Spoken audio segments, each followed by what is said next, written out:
मैं doctor Santosh Kochar, MD medicine and a fellow of Euro Asian academy of cardiology.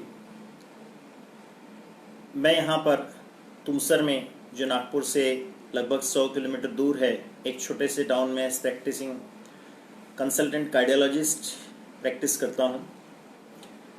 मैंने इस जगह का सिलेक्शन इसलिए किया कि जब मैं पोस्ट ग्रेजुएशन करके बाहर आया तो मैंने देखा कि ऐसी छोटी जगह जहाँ पर कोई सर्विसेज अवेलेबल नहीं हैं, वहाँ मैं अगर सर्विसेज दूँ तो काफ़ी अच्छा रहेगा। And coincidentally this is my birth place also. आज हम लोग ब्लड प्रेशर के बारे में कुछ चर्चा करेंगे। ब्लड प्रेशर एक बहुत ही कॉमन मेडिकल प्रॉब्लम है जिसे साधारण तौर पर काफ़ी अंडर एस्टिमेट किया जाता है।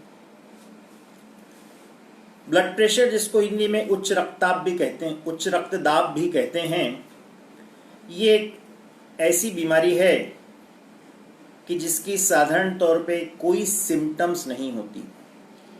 अगर किसी आदमी को सर में दर्द होता है, किसी आदमी को बुखार आता है, किसी आदमी को खांसी होती है या और कोई परेशानी होती है, तो परेशानी के कारण वो डॉक्टर के पास पहुंच के अपना इलाज करा लेता है। लेकिन ब्लड प्रेशर एक ऐसी चीज है जिसमें साधारण तौर पे जिस आदमी का ब्लड प्रेशर बढ़ा हुआ है उसे कोई भी कंप्लेंट नहीं होती, और कंप्लेंट न होने के कारण साधारण तौर पर वो डॉक्टर के पास नहीं पहुंचता। और चाहे उसे कंप्लेंट हो या ना हो, लेकिन जो उच्च ब्लड प्रेशर जो बढ़ा हुआ है वो अपना शरीर पे नुकसान का काम शुरू रखता है, और सिम्टम्स जब आती हैं तब तक के अक्सर ऐसा पाया जाता है कि हम लोग काफ़ी लेट हो चुके होते हैं। इसीलिए जब भी आप किसी भी डॉक्टर के पास किसी भी काम से जाएं, चाहे वो आपका यार दोस्त कोई बीमार हो, चाहे जान पहचान वाला कोई बीमार हो, या किसी और कारण से आप डॉक्टर के पास जाएं, तो अपना ब्लड प्रेशर जरूर चेक करवाएं, ताकि यदि ब्लड प्रेशर बढ़ा हो तो हमें पता चल सके और उसका इलाज शुरू किया जा सके। साधारण तौर पे जो डॉक्टर ब्लड प्रेशर नापते हैं उसमें एक सिस्टोलिक ब्लड प्रेशर यानी ऊपर वाला ब्लड प्रेशर होता है, एक डायस्टोलिक ब्लड प्रेशर यानी नीचे वाला ब्लड प्रेशर होता है। 140/90 के ऊपर यदि ब्लड प्रेशर होता है तो हम उसे हाई ब्लड प्रेशर कहते हैं। और ये जो बढ़ा हुआ ब्लड प्रेशर होता है, हाई ब्लड प्रेशर, ये हार्ट की बीमारियां पैदा कर सकता है, like heart failure, heart attacks, kidney को खराब कर सकता है, आंखों को खराब कर सकता है, स्ट्रोक यानी पैरालिसिस की बीमारी को भी कर सकता है। ये तो हो गई ब्लड प्रेशर के बारे में खराब बातें। लेकिन अच्छी बात ये भी है कि अगर हम ब्लड प्रेशर को कंट्रोल में रखें तो ब्लड प्रेशर के होने वाले जितने रिस्क हैं उसको हम मिनिमाइज कर सकते हैं और ऑलमोस्ट जीरो की लिमिट तक भी जा सकते हैं।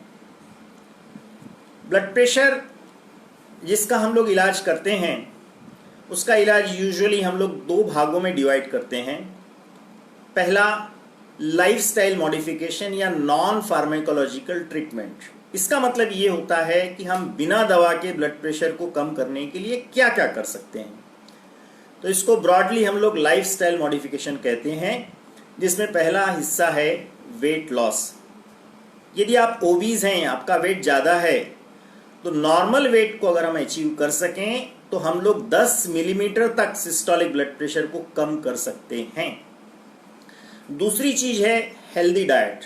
ये डाइट होती है DASH diet, diet advice to stop hypertension. इसके अंदर हम फलों का उपयोग ज़्यादा करते हैं, इसके अंदर हम एक्स्ट्रा नमक का उपयोग नहीं करते हैं। याद रखिए, नमक हमें साधारण तौर पर साधारण मात्रा में लेना है। हमें एक्स्ट्रा टेबल सॉल्ट जैसे पापड़, अचार, सेव चूड़ा, नमकीन, इन चीज़ों का उपयोग नहीं करना है।